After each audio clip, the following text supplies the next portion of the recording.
gone further around than I thought it was. That's secure cars still tagging back. The safety car lights are now off, so it will be pulling off and we'll be going racing once again. And let's hope this one lasts a bit longer. And now with daylight, we'll be able to have some good racing. The Daniel Bruce car then, Darren Beckley not so very far behind, and both of them heading towards the end of their respective driving stints. But Darren Beckley will have to be in first. So then at the wheel of the 376 car, and what comes through.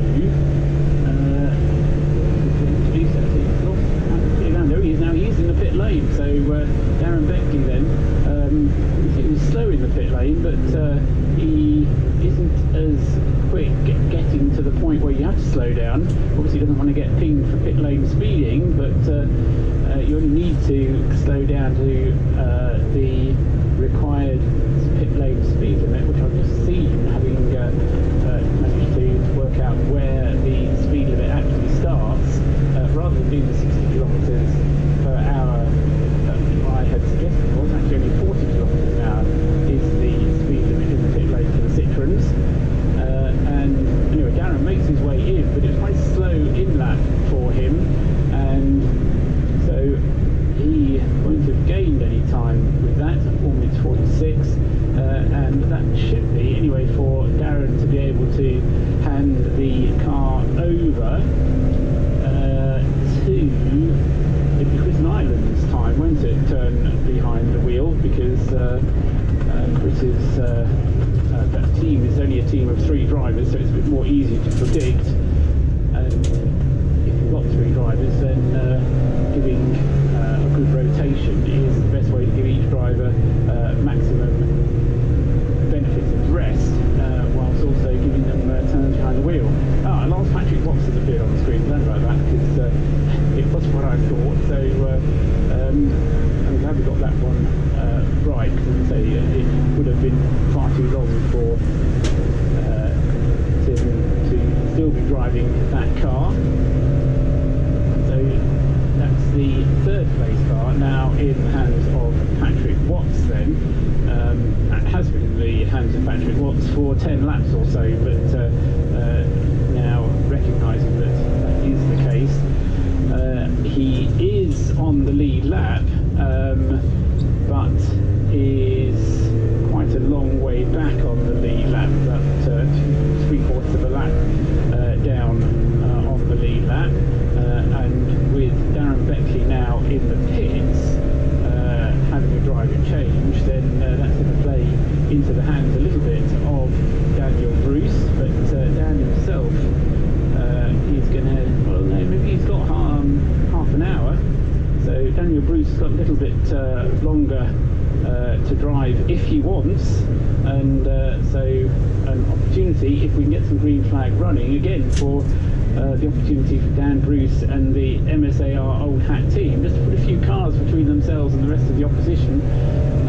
The safety car may squash the seconds away, but it doesn't squash the number of cars away that you're going to just physically be able to get from one to the next. So the car has the fuel going into it at the moment. Racing entered car, actually in bits but in 2nd place. Patrick Watts will be closing the gap, and by the time Patrick comes through next time around, in fact he already has gone through, so Patrick Watts into the lead of the into 2nd place, catch my breath, into 2nd place. Also in the pits at the moment is number 345, this being the Emax Motorsport car, which is another car that's relatively well up the field, currently in the hands of either Jake or James Little. It just tells me J on that screen. James Little it is at the wheel of the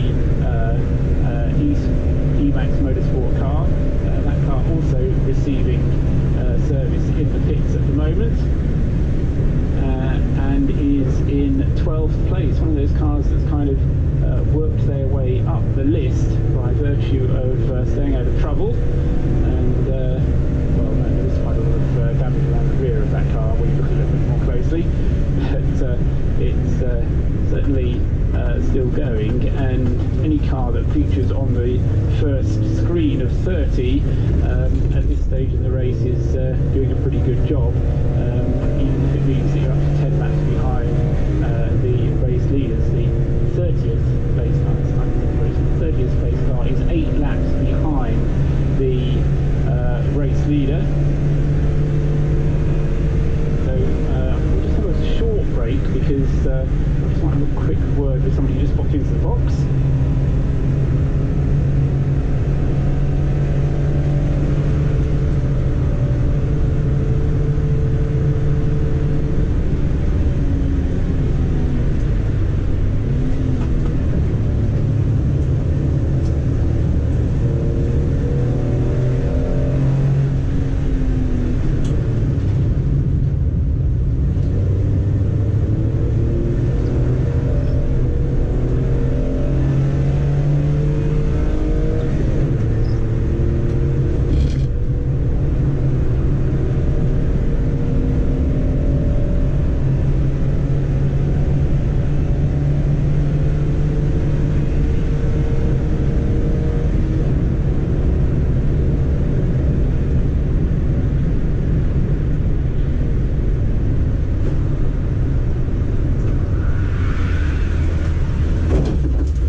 Yeah, the reason for the break was just to but smells better than I do probably at this time in the morning. I think he's cleaned his teeth was the answer. That always helps to wake you up. As you say, it's been a bit of an all-action night. It's been some horrible weather, Dave, but we've still got a great motor race going on. But now it's got lights, I've realised quite how shabby some of these poor little Citroens are. Some of these drivers haven't been kind to their cars, really. I mean, they haven't. Well, very good morning to you, Paul, and good morning from me, ladies and gents, both on Silverstone Radio and on our live stream coverage. You just had a spin for the Rust-Eze racing car there, I noticed at Buckel, which is now coming into the pits. But yes, been on the breath mints this morning to try and freshen myself up a little bit after breakfast. So do avail yourself of the facilities over in the paddock if you've not been for breakfast just yet, keeping all our teams running. But yeah, the cars, you can see now that daylight has returned to these rather damp Silverstone circuits always look a little bit battered by this stage of the race. They drive them hard, these little Citroens, as you can see. Yeah, so I'm used to seeing day. Have a look at the other side, I've got a clatter on that side. Roger, I'm not going to change, but just have a look. Pardon? You're not going to change? Just have a look at it.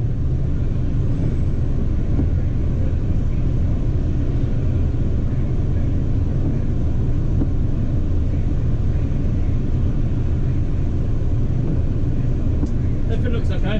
Yeah, okay. You get back out, you're changing? Yeah, I'm going to carry on. For the half an hour. Okay.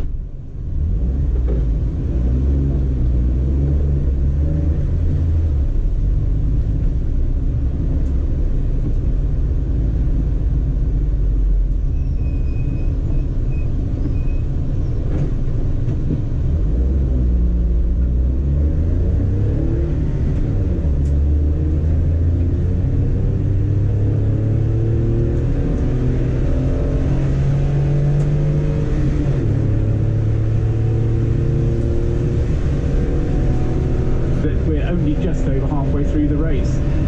We got to the half distance point in the race of 12 hours, interestingly, before we got to 200 laps completed.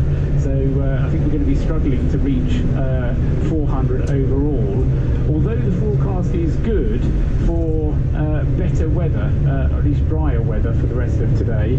Let's keep our fingers crossed for that and see if it actually comes to pass or not. But anyway, Daniel Bruce is who leads in the old hat car. He's got about a lap of an advantage over Patrick Watts, who has been in the Circuit Pro car for around about 10 or 15 laps. Daniel Bruce, on the other hand, is coming towards the end of his stint when Daniel Bruce comes in for his pit stop, and that will enable Patrick Watts most likely to take the lead of this race. Not the first time that car will have led. It led through the night as well for a few laps. I must ask, because I missed this, what happened to Team C'est La Vie? Because they were leading when I went off air a few hours ago. I see it there running with virtually no windows again. Yes, well, in an almost copycat picture to what happened to the Area Motorsport earlier on when it was leading and ended up on its side at Cox Corner, C'est La Vie ended up not on its side but pointing backwards at Cox Corner, pretty much the same place on the outside, and lost a good deal of time while that car was hoiked out of the gravel. So that was the problem there. I'm trying to think what time it was. It wasn't that long after you disappeared, so I'll say it was something like 2 o'clock in the morning. So C'est La Vie still going, but having had a long delay with an accident at Cox Corner. Okay, so that's that mystery solved. There's several cars running with no windscreen. 391, the CDMC car there with no front or rear screens. Once your windscreen's gone, you remove the rear screen as well, because otherwise the slipstream will blow the rear windscreen out all over the tarmac.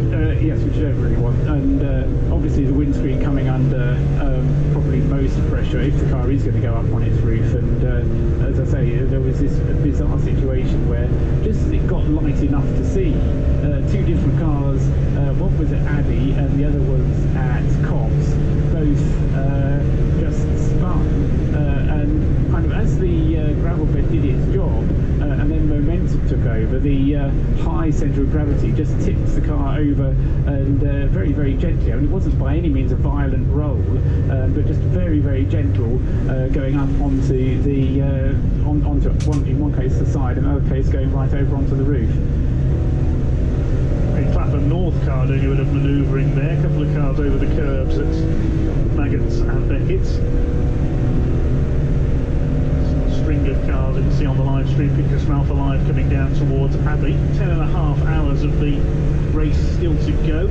Side by side there, the 325 and the 449. Orange Motorsports on the back of the 325 ITC1. We couldn't believe that car's been on its roof. Honestly, there's been quite a few that have been on their roofs during this race. I'm not exaggerating. If it's not 6, it's 8. It's certainly of that order. And yes, it was Stephen Nuttall who was in the ITC car when that car went up. He got out of it and helped put it back onto its wheels. It was then put onto the back of a flatbed trailer, and away it went.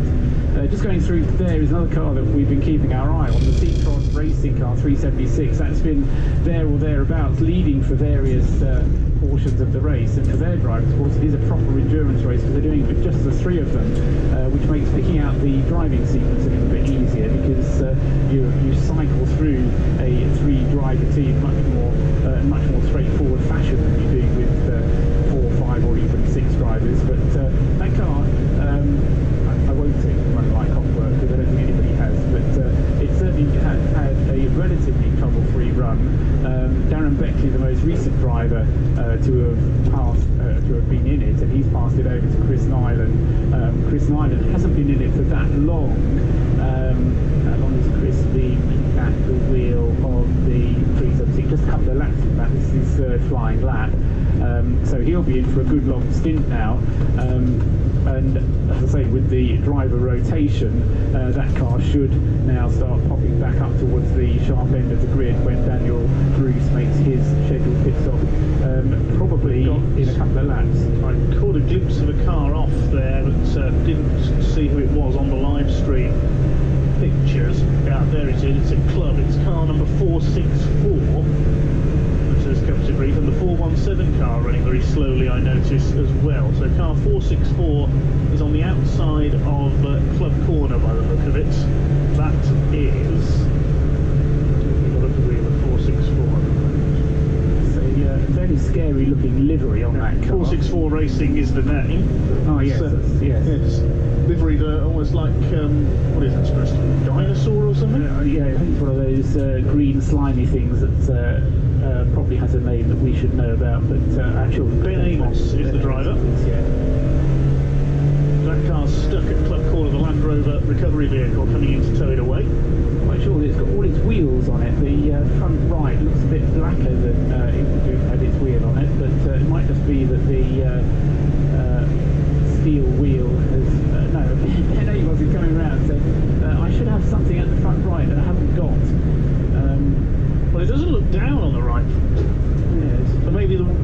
suspension's broken.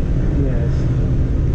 Sure, but they're going to have to lift it at the front and then see it on its way. Saw the 417 car, yes, here it comes into the pits now, struggling. That's TCS Motorsport.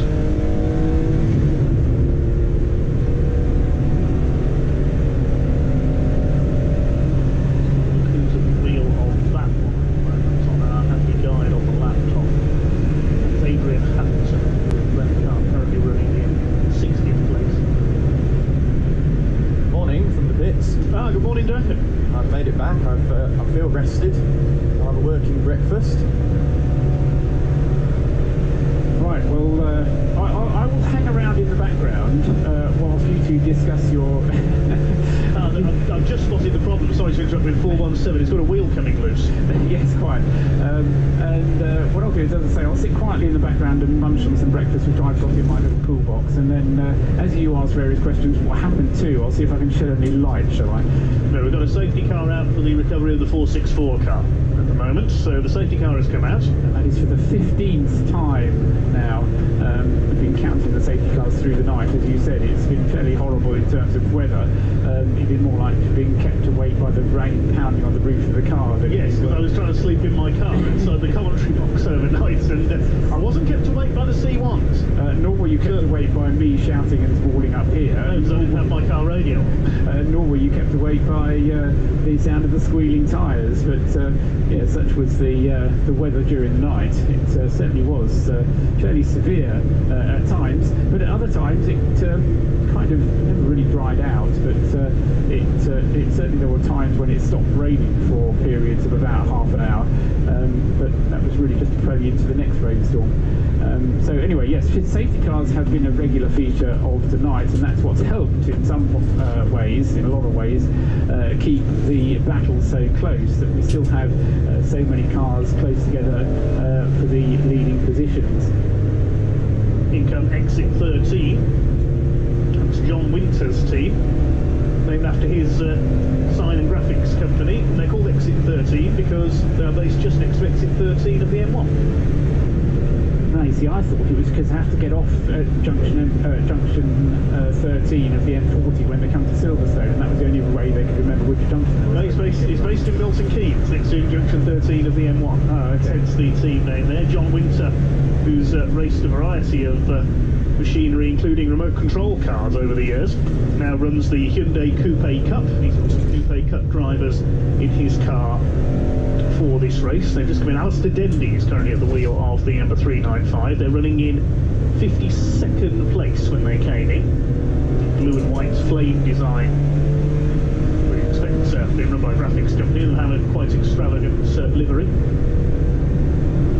So we're under the safety car once again here at the Distrigo Parts Distribution C1 24 hours of Silverstone. Safety car is heading past the international pits. Picked up one of the cars with no windscreen, of which there are quite a few after various misdemeanours and incidents overnight. There's a very smoky car going out on the track. There was a lot of smoke right at the top end of the pit lane. Yes, I can see it. And that's now disappeared as a car has left the pit lane. So there's someone out there very smoky indeed. Let's have a look on the cameras then, see if we can pick that car up. It goes through towards Maggots and Beckett's.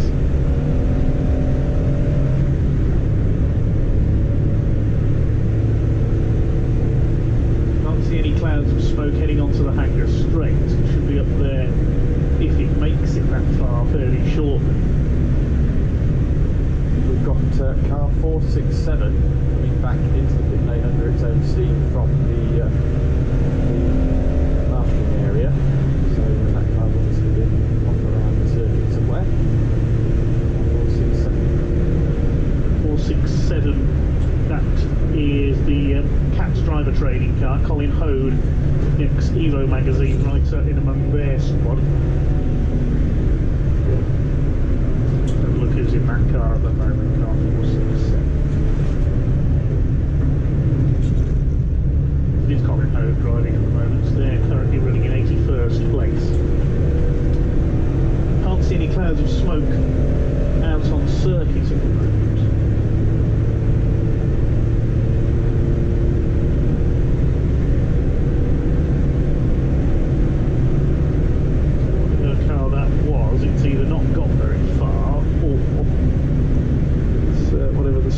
has cleared itself. Ah, there's another reason for the safety car. Car 312 has gone off on the exit of Cops. And we've got a spinner as well at Club. Who is that facing the wrong lane?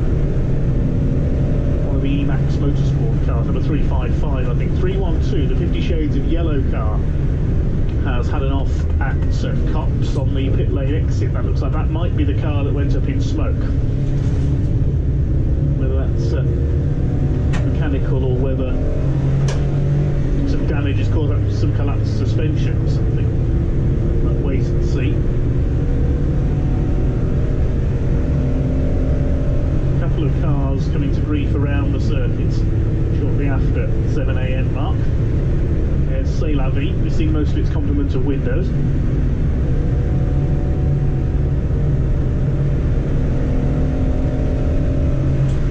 337 Burton Power, we've not seen much from them so far. Andy Burton and his squad, normally Ford specialists.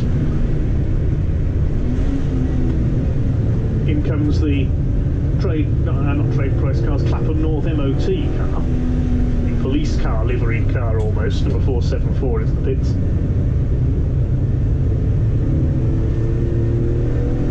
Oh yes, that 3-1, yes sir. From Martin Short into pits 488, which is Martin at the wheel as well.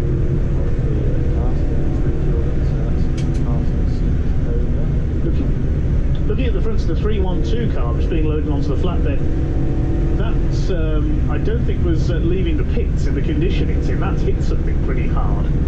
312, so quite a bit of damage to particularly the left front. That's missing a headlight. Quite a bit of bodywork and front suspension damage as well. So I'm not sure what the 312, the Advantech 50 Shades of Yellow car, has hit there.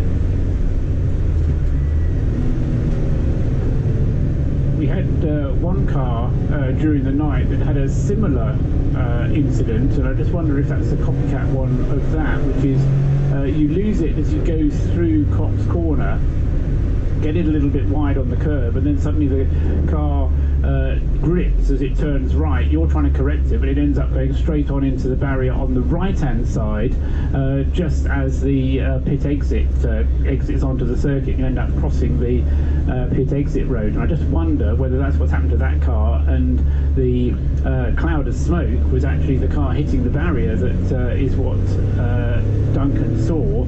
It wasn't a car exiting the pits, it was a car having a crash at the pit exit. Quite possibly.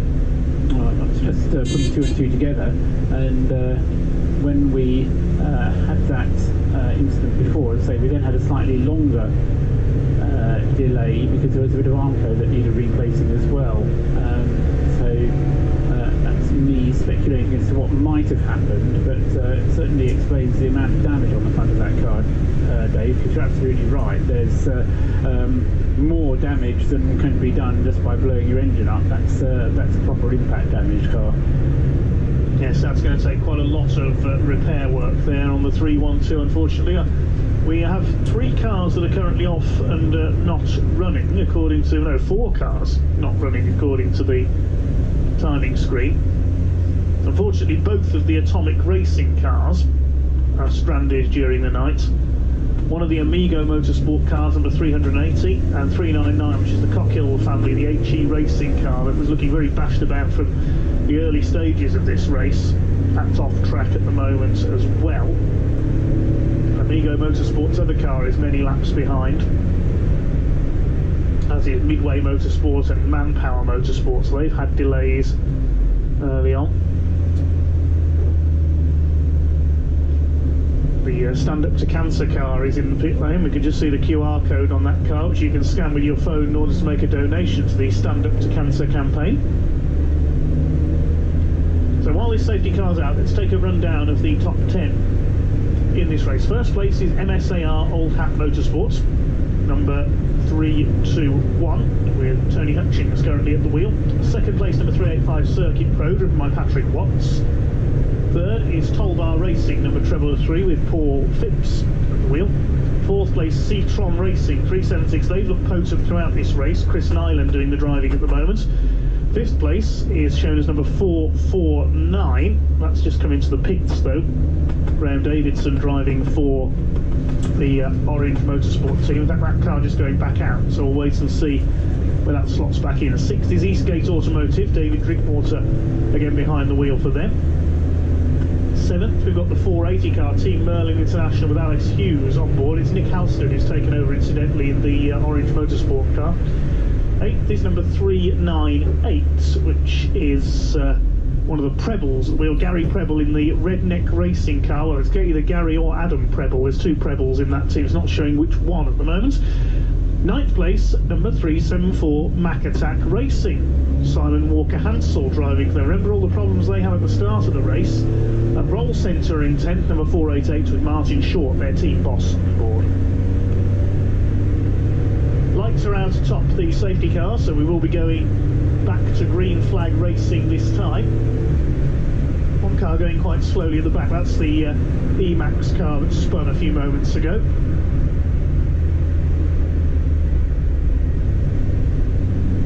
So the Citroën C5 crossover heads into pit lane, and away we go once again. 1 and 2 of the cars, good to see, we're still with their neon lights on.